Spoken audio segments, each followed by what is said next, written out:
En el nombre del Padre, del Hijo, del Espíritu Santo. Amén.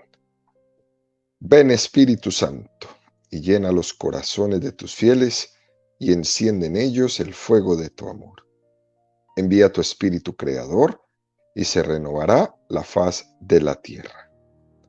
Estamos estudiando el Catecismo de la Iglesia Católica, segunda parte, la celebración del misterio cristiano. Segunda sesión, los 7 sacramentos de la Iglesia. Capítulo segundo, los sacramentos de curación. Artículo cuarto, el sacramento de la penitencia y reconciliación.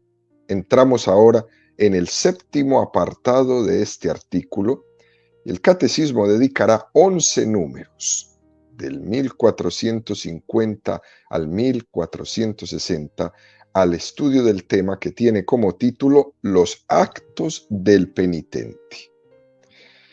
Esto de actos del penitente hay que entenderlo bien, queridos amigos, por alguna referencia previa que hemos hecho en el catecismo, en las catequesis pasadas, donde se distingue lo que son propiamente los actos del penitente que se unen a la gracia de Dios dentro de este sacramento. Y es algo muy hermoso tenerlo presente. Número 1450 del Catecismo dice: la penitencia mueve al pecador a soportarlo todo con el ánimo bien dispuesto, en su corazón contrición, en la boca confesión, en la obra toda humildad y fructífera satisfacción. Es un número precioso, pequeño, es una joya de catequesis, este número 1450. Es una expresión, este número tan hermosa, que se tomó completamente del catecismo romano, del catecismo del Concilio de Trento. Se tomó intacto porque no se podía definir mejor esta parte del catecismo. La penitencia es una virtud que nos mueve a la conversión. En catequesis anteriores, si ustedes recuerdan, decíamos que no únicamente hay un sacramento que se llama penitencia, sino que también hay una virtud que se llama penitencia. El camino sacramental es el culmen de todo un obrar, de un proceso del hombre, de un camino de penitencia, de una virtud de penitencia, de un camino de conversión a través de la penitencia. Recordamos que decíamos que también tenemos que purificar esa imagen de que por penitencia se entendía todo aquello que significa sufrimiento. Y decíamos que no era correcto pensar esto. Las obras penitenciales no siempre tienen que ser obras que supongan un sufrimiento o algo mortificante para nosotros. Puede pasar que una obra penitencial nos resulte una obra de gozo, de alegría. No siempre es más penitencial lo que más nos cuesta, no siempre. Hay cosas que nos pueden costar mucho, pero no son caminos de Dios que nos puedan ayudar a nuestra conversión, a acercarnos al Señor.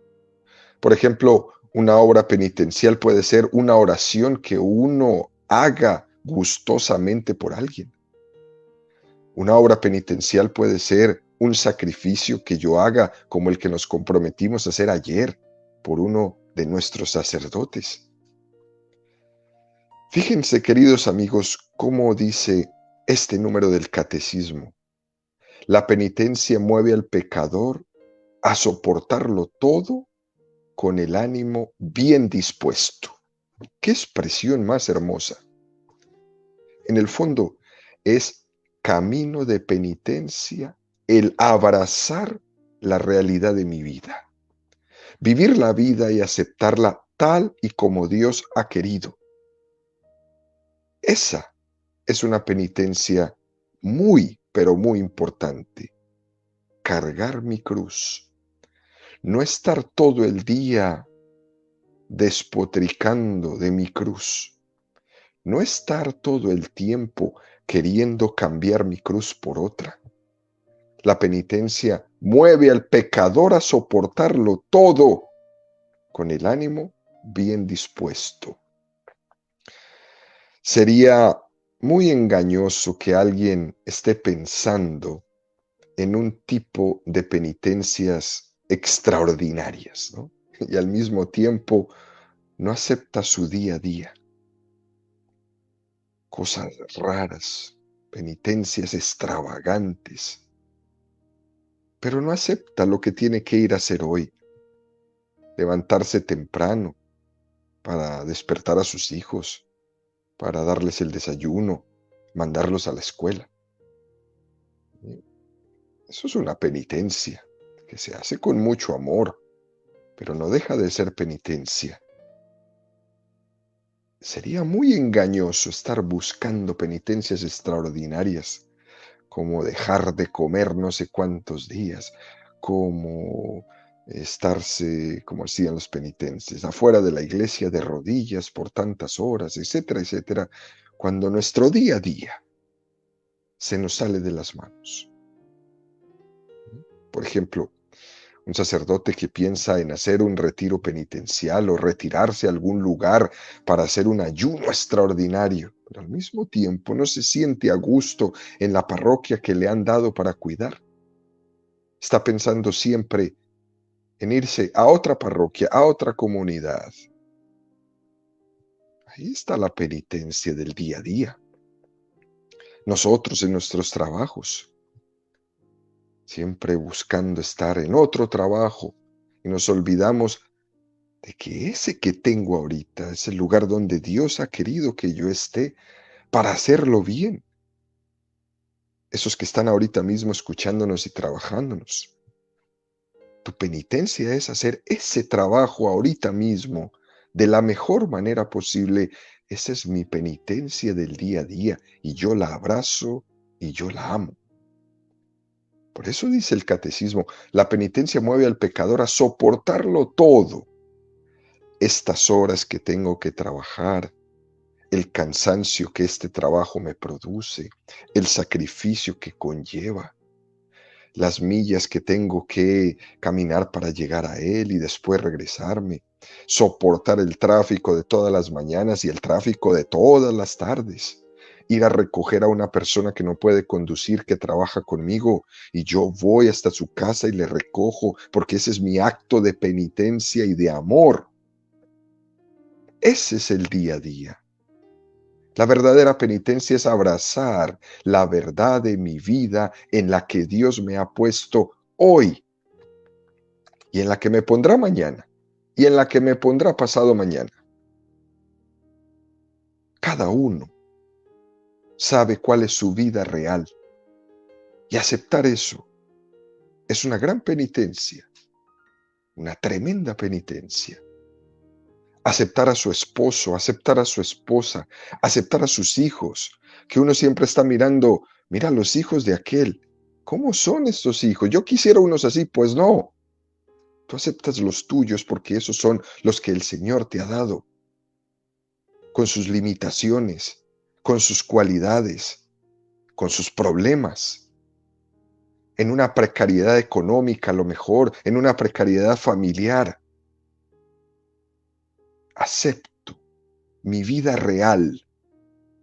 No vivo en una vida ilusoria, en una vida platónica. No, no, no.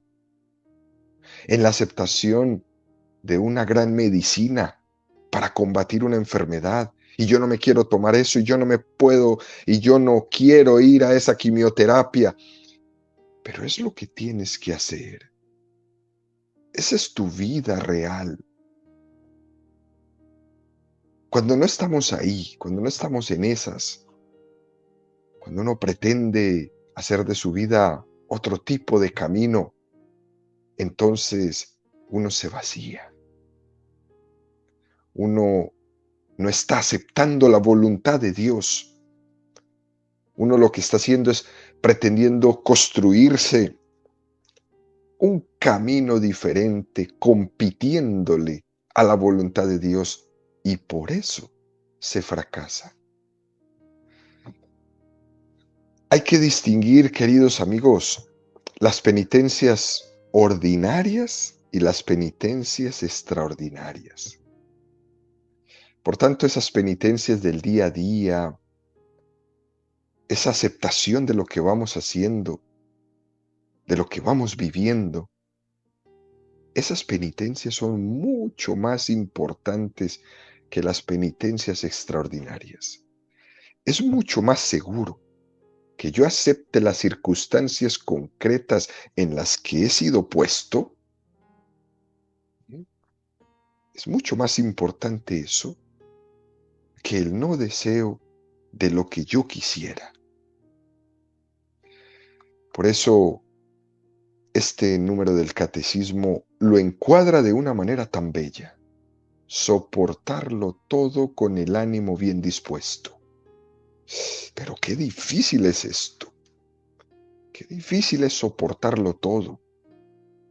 Imagínate esas personas que están en la cárcel, una persona que está presa. Es cierto que él no ha elegido estar preso, pero está ahí por alguna circunstancia de su vida. La única opción que tiene es estar ahí en la cárcel, estar ahí mal o asumir esa condición de preso, abrazar esa condición de preso y vivir de la mejor manera esa condición que tiene, como algo que es una medicina que le han impuesto para desagraviar un daño que ha cometido, que ha hecho. Esa persona puede aprender a confiar en que Dios tiene ese lugar tan terrible como es una cárcel, como un designio de purificación para él. En vez de estar ahí en la cárcel renegando, odiando, eh, pensando cómo se va a vengar, es una oportunidad de estar ahí, de vivir esa penitencia de lo que es una cárcel para sanar eso que yo no elegí, pero que me impusieron. Es una oportunidad de sanación, soportarlo todo con el ánimo bien dispuesto. Lo que decía San Pablo: todo resulta para bien en los que aman y confían en Dios. Y Dios extrae bienes en esta situación que parece terrible. Imaginémonos, queridos amigos, esta misma situación, el buen ladrón y el mal ladrón de la cruz. Los dos hicieron una lectura distinta de su realidad. ¿Sí? Uno empieza a insultar a Jesús. El otro lee distinta su vida y dice: nosotros que estamos aquí merecemos esta cruz por los delitos que hemos cometido, pero este nada malo ha hecho. Su lectura es diferente. Y esa lectura diferente de una situación tan trágica como estar crucificado le hace a él obtener su salvación. ¿Quién va a pensar que una vida delictiva iba a terminar en la salvación, en la cruz, en el último momento de su existencia? ¿Quién iba a pensar que de ese mal de la cruz iba a salir ese bien de la salvación de ese ladrón? A quien le dan la noticia de que tiene un tumor, que le tienen que operar y sacar de dentro de su cuerpo un tumor que le va a matar. No está en su elección el tener o no tener un tumor. pero sí que puede elegir la actitud de cómo va a vivir esa situación de ese combate. La cruz puede ser abrazada o puede ser arrastrada. Y sin duda que cuando la cruz es abrazada pesa menos, pero cuando es arrastrada se hace insoportable y pesa muchísimo más. Soportarlo todo. Es hermosísimo este enunciado de este número del catecismo. Después dice, la penitencia mueve en su corazón contrición, en la boca confesión, en la obra toda humildad y fructífera satisfacción. Parece que este número del catecismo quiere englobar al hombre entero, que no se le escape nada. La penitencia no podemos entenderla como si fuera algo particular del interior del hombre, o por el contrario, algo solamente superficial, ¿no? El hombre entero, por dentro y por fuera. Y existe ese doble peligro. Pensar que la penitencia es una cuestión de actitud interior, ¿no? Yo conmigo. O por el contrario, que la penitencia es una cuestión exterior, farisaica, como si fuera una especie de actos internos. Me sacrifico, ayuno, pero no cambio. Hay un peligro en estas dos. Hoy en día hay una tendencia, queridos amigos, que es mucho más interiorista. Este primer peligro. Esa es la tendencia que existe hoy día. Está bien visto todo lo que sea como un cultivo interior, pero que no sea ninguna manifestación que implique hacia el exterior una manifestación de fe o de cambio. Vive tu vida y tu espiritualidad de puertas para adentro. Que la espiritualidad de las personas nadie sepa de ellas. Eso es lo que se está tendiendo hoy día. Ustedes dicen por ahí, no recen en público, no hagan procesiones, no se pongan sus cristos, ni lleven sus vírgenes, ni tengan sus santos. Eso es lo que se predica hoy día, lastimosamente. Como una especie de espiritualidad interiorista. Yo con yo y ya. Todas las otras facetas de la vida como que quedan desespiritualizadas. Usted con usted, pero en su trabajo, nada. En su casa, nada. Con sus amigos, nada. Es importante, queridos amigos, darle a Dios lo que es de Dios. En todas partes y en todo lugar y a toda hora. Y no solamente cuando yo estoy solito, conmigo mismo. La vida espiritual, esta experiencia de fe, de caminar, de conversión, tiene que llenar todos los ámbitos de nuestra existencia. Porque el Espíritu Santo va a tomar al hombre entero, por dentro y por fuera, en todas sus circunstancias, en todas sus facetas, no solamente en el interior. Va a cambiar su exterior, todo completo. Fijémonos, queridos amigos, en el contexto del Evangelio. Jesús está continuamente haciendo referencia y combatiendo ese tipo de penitencia que es completamente exterior. Está combatiendo todo el tiempo ese mundo farisaico. Él está denunciando incluso, como hicieron los profetas, que denunciaban una penitencia exterior que no conllevaba la conversión del corazón. Este pueblo me honra con los labios, pero su corazón está lejos de mí. Ese era el reclamo de Yahvé. Y nos honran de muchas maneras. Pueden ser unos extraordinarios servidores en las comunidades, pero su corazón está lejos de Dios. Por eso todo lo que se hace con la mano derecha lo borran con la izquierda cuando empiezan a criticar a las personas.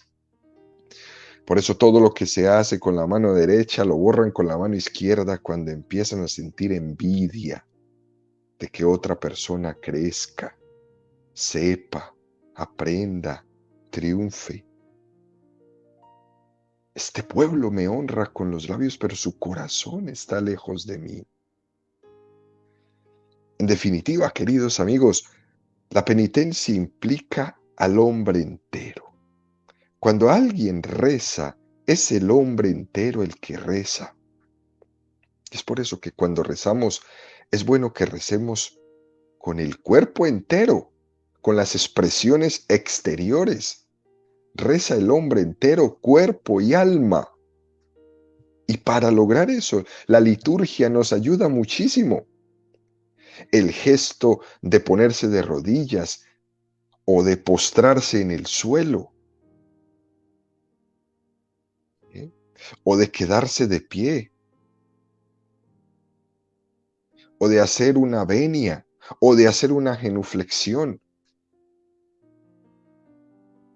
Ahí está implicado el hombre entero. Cuando uno pasa enfrente del sagrario y se arrodilla, está el hombre entero. Esos gestos ayudan a nuestro espíritu a crecer en la fe. Yo sé que Jesús está ahí, pero también lo afirmo con mi cuerpo y por eso me arrodillo. No solamente creo que Jesús está ahí y mi cuerpo está como si nada pasara, no. Mi cuerpo afirma eso que creo. Porque cada vez más nos vamos dando cuenta que nuestro cuerpo afirma menos eso que creemos. ¿Sabe dónde se nota? Se nota en la manera, por ejemplo, cómo las personas se visten para ir a la Eucaristía.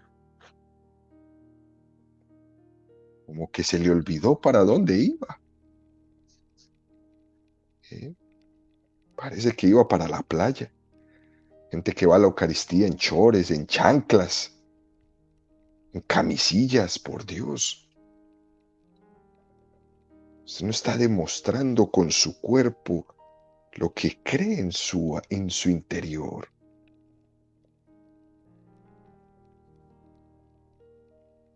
Las cosas se expresan así.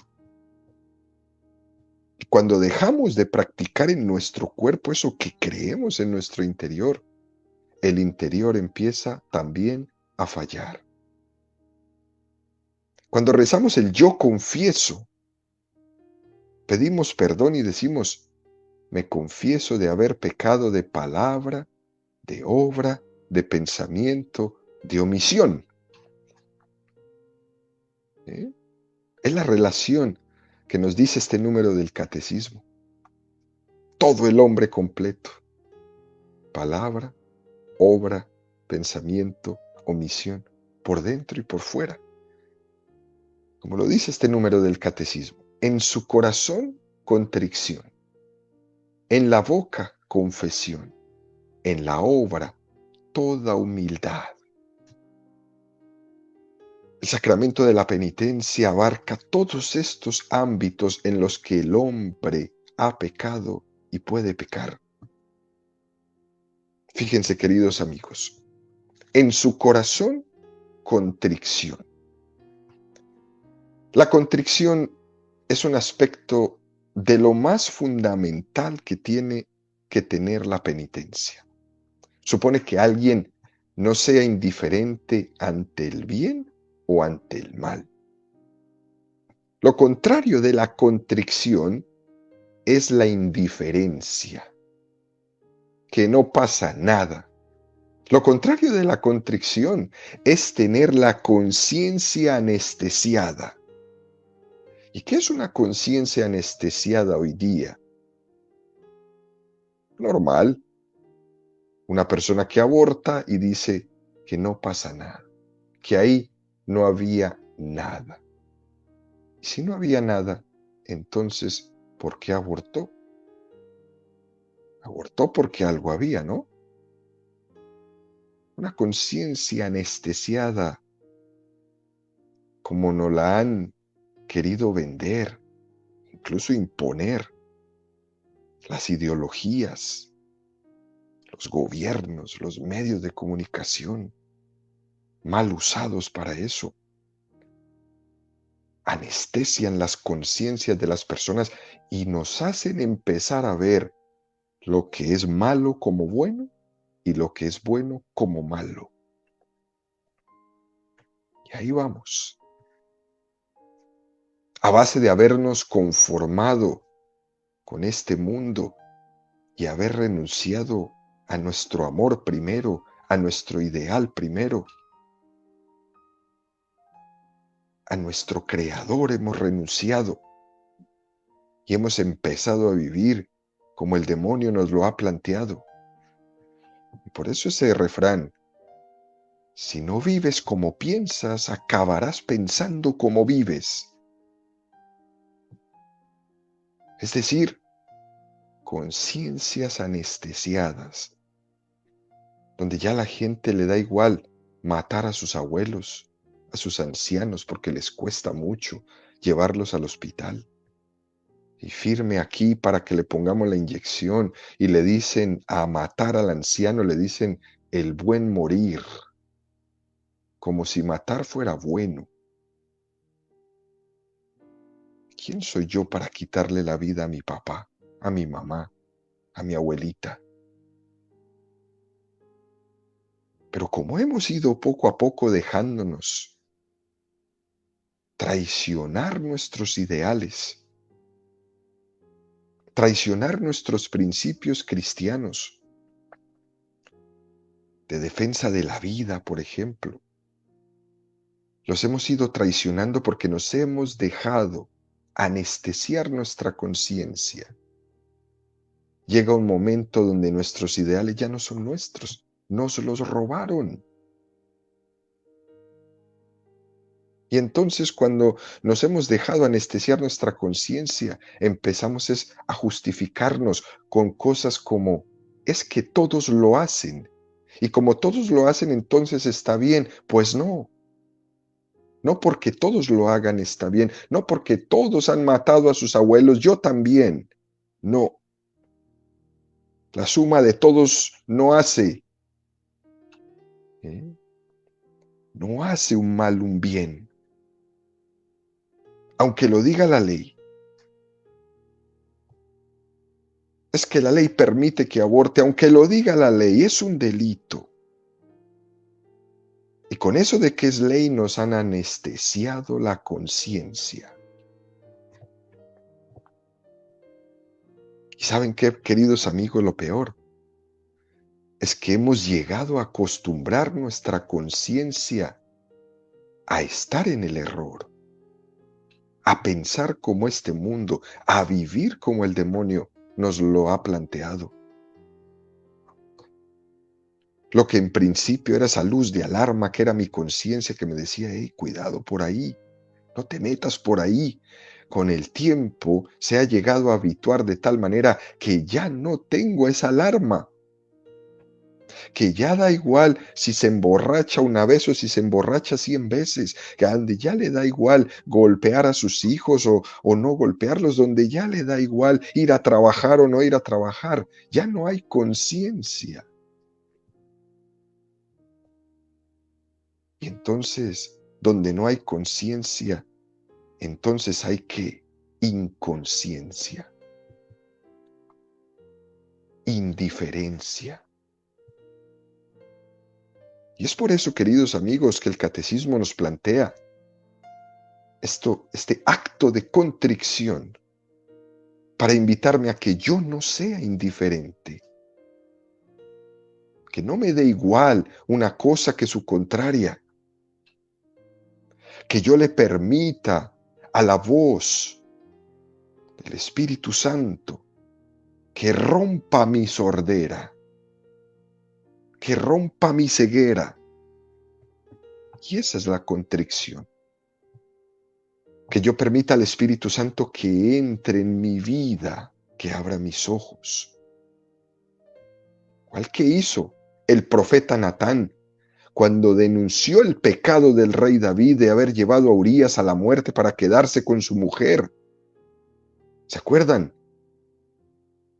David había llegado un momento en el que estaba completamente ciego y había hecho una barbaridad y casi ni se había dado cuenta.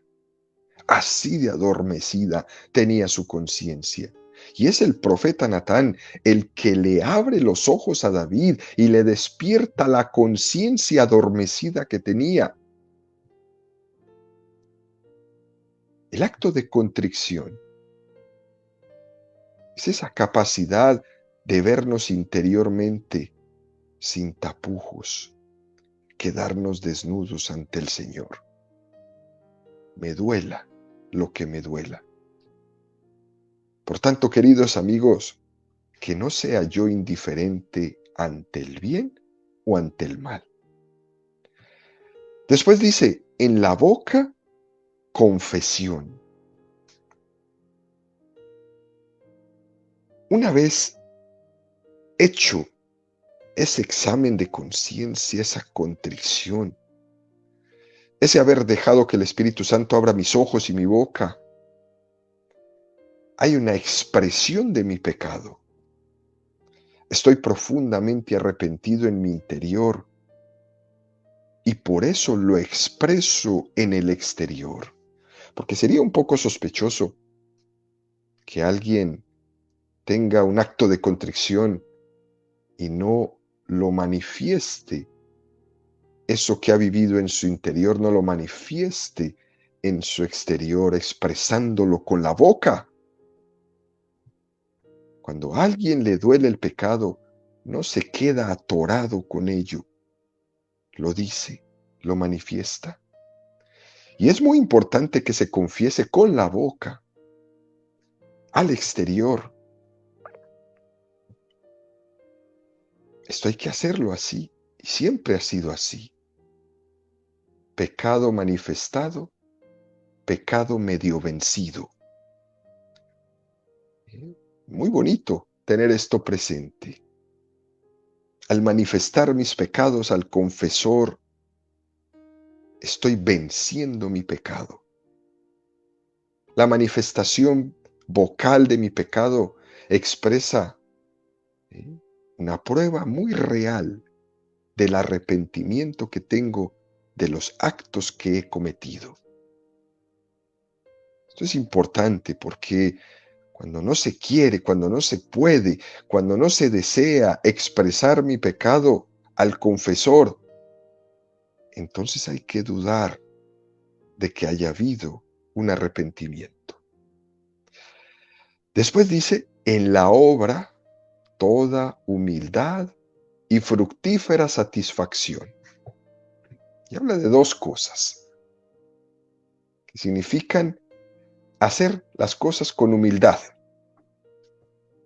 Antes dijimos que uno puede pecar de pensamiento, de palabra, de obra y de omisión. Los pecados de pensamiento deben ser superados y satisfechos con una profunda contrición. Si el pecado de pensamiento afecta al interior del hombre, la contrición también afecta ese mundo interior. Los pecados de palabra, la penitencia hace con la manifestación de nuestros pecados. Si hemos pecado con la boca, también hacemos penitencia con la boca, confesando mis pecados. Los pecados de omisión. No puede haber pecado por lo que ha hecho o por lo que he dejado de hacer. Aquello que pudiéndolo hacer no lo hice. La penitencia se hace una fructífera satisfacción practicando las obras de misericordia o con unos actos penitenciales que satisfagan aquello que pude hacer y que no lo hice. Es una oportunidad maravillosa para obrar actos de amor, los cuales he dejado de hacer por el pecado de omisión en mi vida. Pudiendo haber hecho el bien, no lo hice. Estos actos, queridos amigos, son puntuales. Hay veces alguien me pide de comer y no le doy. Mañana ya le quiero dar de comer y la persona me dice, ya no lo necesito. Yo necesitaba comer ayer cuando te lo pedí, no hoy cuando a ti te dio la gana. Pequé de omisión. Pudiendo haberlo hecho, no lo hice. Por muchas circunstancias que tengo que examinar en mi examen de conciencia. Pudo haber sido la pereza que no me dejó actuar. Pudo haber sido la desidia que no me dejó actuar. Pudo haber sido el egoísmo que no me dejó actuar. Pudo haber sido mi soberbia o mi vanidad. Pecados de obra. Penitencia de obras con toda humildad, buscando el bien siempre, buscando la verdad siempre, no buscándome a mí mismo, buscando la voluntad de Dios en todo momento, en cada quehacer, en cada tarea. Los pecados de obra atentan directamente contra la vocación que Dios me ha dado. Una vocación de humildad. Así como el santo de hoy. Señor, ahora, ¿qué quieres que haga yo? La penitencia es un sacramento, queridos amigos, que engarza todo, que toma al hombre entero por dentro y por fuera, que lo quiere poner todo completo en ese ejercicio personal, en este camino a la conversión. Y que ese camino a la conversión, donde el hombre está todo por dentro y todo por fuera, está ayudado, está sostenido por la gracia y la misericordia de Dios. Eso es una de las cosas más hermosas, queridos amigos, que la seguiremos profundizando un poco más en los siguientes números del catecismo. Por eso, concluimos esta catequesis de hoy con las palabras del mismo número que nos presentó. La penitencia mueve al pecador a soportarlo todo con el ánimo bien dispuesto. En su corazón contrición, en la boca confesión, en la obra toda humildad y fructífera satisfacción.